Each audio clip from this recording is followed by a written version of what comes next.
최근 이곳 수영구에서는 인근 남구와의 통합설이 제기되기도 했습니다.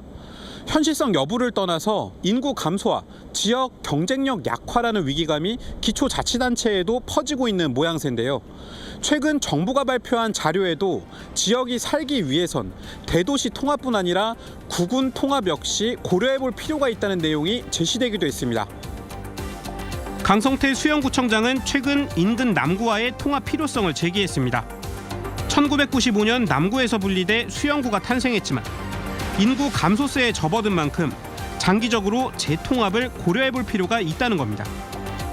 수영구는 광안리 해변을 낀 부산 대표 지자체임에도 10년 새 인구는 17만 9천 명에서 8천 명 줄었고 10개 동 중 2개 동은 1만 명 아래로 쪼그라들었습니다.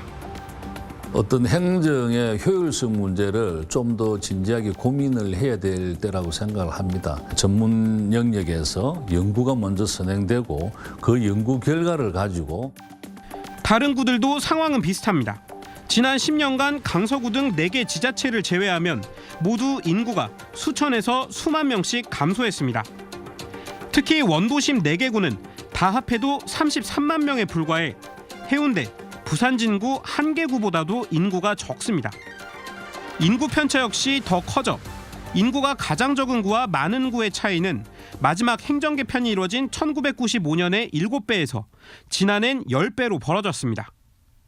동 단위로 내려가면 205곳 중 70%가 읍 기준 인구인 2만 명이 채 안 됐고 인구 편차도 중구 남포동이 799명, 기장군 정관읍이 7만 8천 명으로 100배 가까이 벌어졌습니다.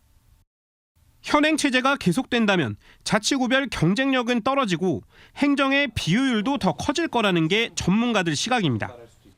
각 구마다 개별적으로 벌이고 있는 사업들이 있습니다. 통합적으로 이렇게 추진할 수 있고 통합에 따르는 중앙정부의 지원을 받게 되면 재정적인 확대 행성이 발생할 수가 있어요. 정부도 올 초 비수도권 침체를 극복하기 위해 지역별 통폐합안을 제시했습니다.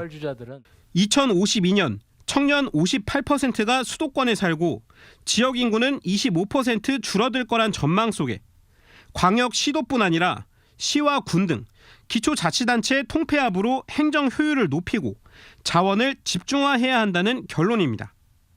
하지만 구체적인 통합 방식과 내용은 다시 각 지자체들 몫으로 넘겼습니다. 저 지역은 뭐가 맞다 이렇게 저희가 안을 내진 않았고요. 그 지역마다의 특수성 있게 그걸 만들어가기가 쉽지 않기 때문에 그 물꼬를 터주는 겁니다. 시민들 생각은 각자 입장에 따라 각양각색입니다. 좋지. 이 발전이 너무 안 된다고. 오래전부터 이야기가 되게 제일 낙후되고 있잖아요. 그런데 합쳐졌을 경우에는 좋은 효과를 거두지 못할 거라고 생각해요. 행정체제 개편 필요성을 시민들이 정확히 이해하고 인식할 수 있도록 활발한 의견 소통 과정이 전제돼야 한다는 걸 보여주고 있습니다. 전문가들은 또 예산 권한 등 지역 통합에 따른 혜택과 이점을 정부가 명확히 밝혀 지자체 스스로 논의에 참여하도록 길을 터줘야 한다고 지적합니다.